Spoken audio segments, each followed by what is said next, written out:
안녕하세요. 아는내과TV의 내과 전문의 유두현입니다. 이번 시간에 공부할 주제는 천식을 어떻게 치료하는지에 대해서 알아볼 텐데요. 일단은 치료하기 이전에 환자가 어떤 중등도에 해당하는지를 알아야 됩니다.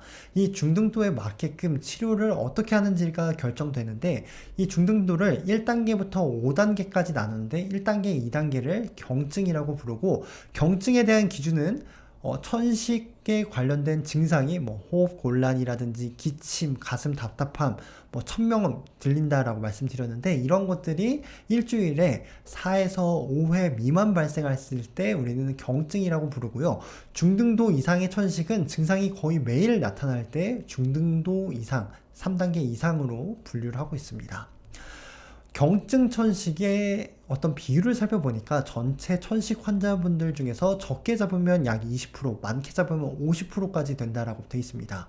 특히나 경증 천식은 그냥 꾸준하게 경증인 것이 아니라 어느 순간에는 악화될 우려가 있고 심지어 입원하게 되는데, 그 비율이 많게는 40%까지 된다라고 되어 있습니다. 그렇기 때문에 경증 천식도 제대로 치료하는 것이 중요한데, 2018년도까지의 진화 천식에 대한 대표적인 가이드라인인데, 진화 가이드라인에서는 1단계 환자에서는 벤톨린만 써도 된다라고 얘기를 했었습니다.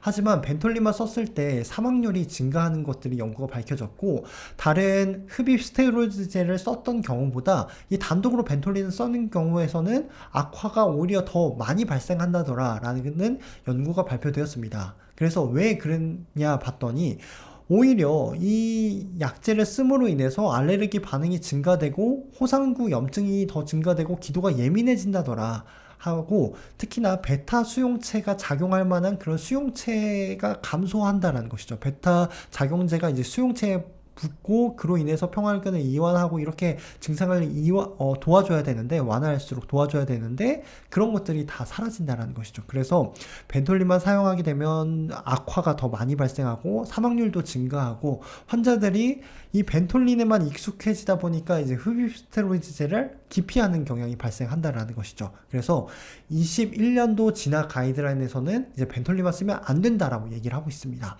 그래서 이 흡입 스테로이드를 쓰는 것이 강조되고 있는데, 흡입 스테로이드를 쓰니까 18개월까지 쓸 경우에서는 기도 과민성이 개선되는 그런 연구가 발표됐었고, 특히나 이 ICS 폴모테롤, 이 폴모테롤이라는 제형이 증상 완화에 굉장히 도움을 주는 어떤 베타 작용제라는 것이 알려지기 시작하면서, 이게 치료제도 되면서 완화제도 될 수 있겠다더라라는 마트요법이 대두가 되기 시작했습니다. 그래서 최대 하루에 각각 이렇게 프로모테롤 기준으로 72 마이크로그램까지 투여가 가능하다라고 될 수 있을 정도로, 증상이 있을 때 벤톨린을 여러 번 쓰는 게 아니라 ICS 폴모테롤을 여러 번 써라 라고 얘기를 하고 있는데, 이 ICS 스테로이드제를 그만큼 적극적으로 써라 라고 얘기를 하고 있습니다. 그래서 요약을 해보면 21년도 진화 가이드라인에서부터는 1단계인 과거에서는 이제 벤톨린만 써도 된다라고 했는데, 그게 아니라 ICS 폴모테롤을 증상이 있을 때 벤톨린처럼 활용해라 라고 얘기를 하고 있고, 벤톨린을 굳이 계속 쓰고 싶다 라고 하면 ICS 흡입 스테로이드를 같이 써라, 벤톨린을 쓸 때마다, 이렇게 얘기를 하고 있었습니다. 그래서 ICS 폴모테롤을 증상이 있을 때만 쓰는 경우에서는 ICS만 꾸준하게 쓰는 것과 대비해서 악화를 예방하는 그런 장점이 있다더라 라는 것들이 발표가 됐었고, ICS 폴모테롤을 안 쓰고 ICS만 꾸준하게 쓰면서 필요할 때만 이제 벤톨린을 같이 쓰는 거예요. 그러니까 두 가지 종류의 흡입기를 쓰는 거죠. 이 경우에서는 필요할 때만 한 가지 제형을 쓰는 경우에서보다 증상을 개선시키고 삶의 질을 개선시키고 폐기능을 좋아지게 한다더라 라는 연구가 발표되었습니다. 그래서 여러 가지 증상 조절이나 삶의 질을 개선하고 폐기능을 좋아지게 하는 데에서는 ICS 흡입 스테로이드를 꾸준하게 매일 쓰는 것이 중요하겠지만, 사실 그게 현실적으로 쉽지 않기 때문에 ICS 폴모테롤, ICS 라바를 필요할 때만 써라, 대신에 이런 것들을 쓰게 되면 악화를 예방하는 측면에서는 ICS를 꾸준하게 쓰는 것과 거의 대등한 효과를, 악화를 예방하는 측면에서는 보이고 있다, 이런 것들을 발표를 했습니다. 그래서 환자분을 적절하게 이제 상담을 통해서 셀렉션 하는 게 중요한데, 증상이 있을 때만 치료를 하고 싶다, 그리고 나는 흡입기 잘 안 쓰고 싶다, 그리고 스테로이드제가 그렇게 오래 쓰면 난 걱정된다. 그런 걱정이 많으신 분들한테는 일환으로 이제 ICS 폴모테롤을 필요할 때만 써라 라는 것들을 교육을 해주시면 되겠고, 만약에 나는 흡입기 쓰는 거 부담되지 않아요. 그리고 나는 빨리 이 평소에 쉴 때도 증상이 개선됐으면 좋겠고, 나는 삶의 질을 좀 더 개선하는 게 더 좋습니다. 약 쓰는 것은 부담이 없습니다 라고 하시는 분들은 저용량의 흡입 스테로이드를 꾸준히 쓰면서 증상이 나빠질 때만 벤톨린을 추가하는 이 요법을 선택을 해볼 수 있겠습니다. 이때 우리가 저용량의 ICS를 계속해서 얘기하고 있는데, 저용량의 ICS는 이렇게 표기를 해주고 있는데, 신비코트 제형 같은 경우에서는 흡입을 아침에 한번, 오후에 한번 하는 때를 우리가 저용량의 ICS라고 부르고 있고, 뭐 알베스코 같은 경우에서는 아침에 딱 한 번만 해도 이것도 저용량 ICS라고 얘기를 하고 있고요. 포스터도 아침에 한번, 저녁에 한번 이렇게 돼 있고, 플루티폼 같은 경우에서는 아침에 2번, 저녁에 2번 해야 이게 다른 제형, 아까 말씀드린 시베코트 아침에 한 번, 저녁에 한 번 제형과 똑같은 용량이다 라고 말씀드릴 수 있겠고요.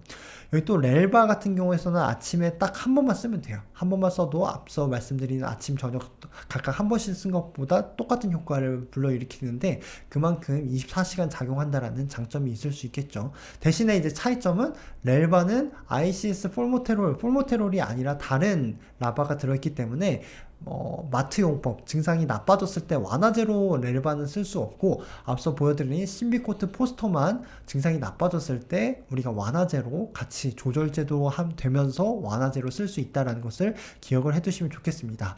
자, 다음으로 3단계에서는 중등도 이상의 천식이라고 해서 증상이 거의 매일 나타나는 경우를 말하는데, 이때는 매일 써야 돼요.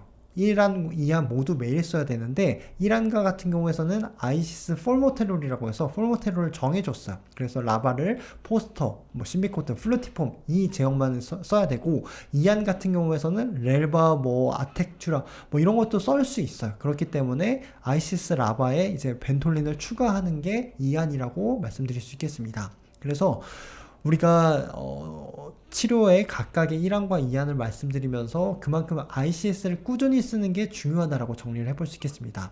자, 다음은 우리가 분류할 때 착각하는 것들이 있는데, 꼭 폐기능 검사에서 FEV1 수치에 따라서 중등도를 분류하는 거가 가능하다라고 생각하시는 분들이 계시는데, 그렇지 않습니다. 천식은 가역성이 있기 때문에 검사 당시 상태보다도 평상시 증상이 더 중요하다라는 것이죠. 가령 어떤 환자가 매일 증상이 있는데 폐기능 검사했더니 FEV1이 굉장히 훌륭하게 나왔어요. 그러면 이 환자는 경증일까요? 아니라는 것이죠. 이 환자는 증상이 매일 있었기 때문에 스텝 3 중등도에 해당하고, 중등도 천식에서는 ICS 폴모테롤을 매일 써라 라고 얘기를 하고 있기 때문에 이 환자는 스텝 3에 맞는 치료를 선택을 해주셔야 되겠습니다. 자, 이제 우리가 분류를 하고 스테이지를 정하고 스텝을 정하고 치료를 하게 되는데, 이 환자를 언제까지 치료를 해야 될까? 더 올려야 될까? 용량을 줄여 나가야 될까? 이런 것들을 결정을 해야 되는데, 조절 평가라는 것을 해주셔야 돼. 그래서 매달 이제 평가를 해서 일주일간 뭐 주간 천식 증상이 있었는지, 야간에 천식 증상 때문에 깨진 않았는지, 뭐 증상 완화제를 몇 번 썼는지, 천식으로 인해서 내가 평소에 잘했던 활동에 제한이 있진 않았는지, 이런 것들을 3개월, 6개월 동안 이제 꾸준하게 평가를 해야 된다는 것이죠. 그래서 만약에 조금 증상이 조절되지 않는다, 부분 조절 이상이다 라고 했을 때는 단계를 올리셔야 돼요. 일단 올리셔야 되는데, 이때 스테로이드 용량을 증량해라. 흡입기의 어떤 스테로이드 폴모테롤의 양을 증량해라 라고 얘기를 하고 있었습니다. 그래서 중간 용량, 이제 저용량에서 중간 용량으로 올릴 때는 아침에 한 번, 저녁에 한 번 쓰는 것을 아침에 2번, 저녁에 2번 쓰는 식으로, 이렇게 중간 용량도 다 이렇게 제형들마다 몇 번 흡입을 해라 라고 얘기를 하고 있기 때문에 이런 것들을 참고해 주시면 좋겠습니다. 이때 우리가 주의할 것은, 이 환자가 정말 천식이 조절이 안 되는 건지, 아니면 흡입기를 잘 사용하지 못해서 조절이 안 되는 건지, 이런 것들을 확인하셔야 되는데, 약 80%는 제대로 잘 사용하고 못하고 계십니다.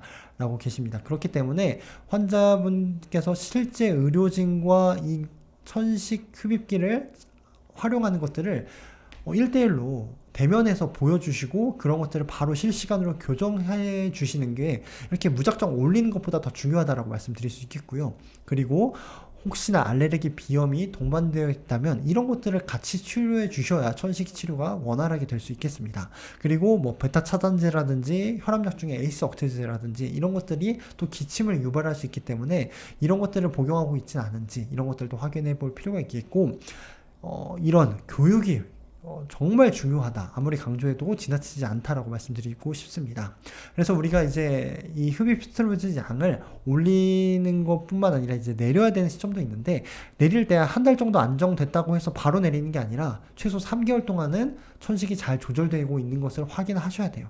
그래서 이런 것들도 무조건 아무 때나 줄이는 게 아니라 호흡기 감염이 없어야 되고 여행 계획이 없어야 되고 임신 계획이 있다라고 하면 이런 것들도 나중에 스텝을 낮춰나가는 게 중요하다는 것이죠. 임신 때 오히려 천식이 더 악화될 수 있기 때문에 이런 상황들을 감안해서 줄여야 되는데, 최종적으로는 이제 흡입 스테로이드를 완전히 끊지는 말아라라고 얘기를 하고 있었습니다. 그래서 단계별로 이렇게 줄여나가고, 최근 지침에 따라서 ICS는 증상이 있을 때라도 써라. 이렇게 매일 쓰진 않아도 되지만 증상이 있을 때 ICS 폴모테롤을 같이 써라 라고 얘기를 하고 있었습니다. 그래서 우리가 또 추가적으로 말씀드리면 갑자기 그 증상이 나빠져서 오시는 경우가 있어요. 그래서 우리가 스텝 바이 스텝으로 나아가는 게 아니라 천식이 어느 순간 뭐 항원에 노출된다거나 감기 걸린다거나 이럴 경우에서는 정말 급속도로 이제 기관이 수축하면서 산소 포화도가 떨어지고 응급실에 오시는 경우도 있거든요. 이럴 경우에서는 이제 경구 스테로이드를 적절하게 활용을 해야 되는데, 보통 kg당 0.5mg으로 약 뭐 5에서 7일간 투여해라라고 얘기를 하고 있으면서 뭐 필요하다면 산소 투여도 해라라고 얘기를 하고 있었습니다. 그래서 만약에 이런 경구 스테로이드 제제나 주사로 스테로이드를 투여하는데도 불구하고 호전이 없다라고 하면 뭐 기관지 내시경이라든지 CT를 통해서 다른 뭐 기관지 내에 병변이 있진 않은지, 아니면 뭐 폐 실질에 문제가 있진 않은지 이런 것들을 확인해 볼 필요가 있겠습니다. 끝으로 이제 류코트리엔 수용체 기량제라고 해서 싱귤레어라고 돼 있어요. 이래서 싱귤레어라고 하는데, 이 약제는 뭐 천식의 여러 가지 매개물질 중에서 이제 류코트리엔이 수용체에 달라붙어서 작용하는 것을 억제하는 효과가 있습니다. 그래서 천식의 그런 염증 반응을 줄여주는 건데, 우리가 흡입 스테로이드를 죽어도 못 쓰겠다 하시는 분들, 그리고 흡연하시는 분들, 이런 분들은 흡입 스테로이드를 써도 어떤 효과가 떨어지기 때문에 이런 분들은 싱귤레어 제제를 고려해 볼 수 있겠고, 특히나 운동 유발 천식이나 아스피린 과민 천식이라든지 이때도 싱귤레어가 도움이 될 수 있겠다라고 얘기를 하고 있지만, 그럼에도 불구하고 가장 중요한 것은 흡입 스테로이드가 가장 효과가 더 좋고 부작용도 덜하다라고 되어 있습니다. 이 류코트리엔 수용체 기량제는 우울, 불안, 수면장애, 악몽 같은 것들을 유발할 수 있기 때문에 이러한 병력이 있다거나 혹은 환자분들께 이런 것들을 처방하면서 이런 것들이 나타나진 않는지 확인해 볼 필요가 있겠습니다. 그래서 이번 영상을 정리해보면, 경증천식에서는 더 이상 벤톨리만 쓰는 치료제는 없어졌다라고 이해하시면 좋을 것 같고, ICS를 꾸준히 쓰거나 혹은 증상이 있을 때 ICS 폴모테롤을 써라 라고 얘기를 하고 있고요. 치료 평가는 우리가 스텝을 조절이 안 되면 계속해서 올리기보다는 여러 가지 이제 요인 중에서 특히나 흡입기를 적절한 방법으로 잘 활용하고 있는지 이런 것들을 확인해 볼 필요가 있겠고, 우리가 치료제 용량을 낮출 때도 한 번에 낮추는 게 아니라 3개월 동안 꾸준하게 조절되고 있는지 이런 것들을 확인하고 25에서 50%씩 서서히 감량하면서 ICS, 흡입 스테로이드제는 완전히 끊어서는 안 된다라고 말씀드렸습니다. 그리고 급성 악화에서는 경구 스테로이드를 처방을 해볼 수 있겠고요. 그리고 끝으로 류코트리엔 수용체 기량제는 흡입기에 너무나 익숙하지 않은 분들, 그리고 담배를 태우시는 분들께서는 이런 약제가 대안이 될 수 있겠다라고 설명드리면서 이번 영상 마치도록 하겠습니다. 지금까지 긴 영상 시청해 주셔서 감사합니다.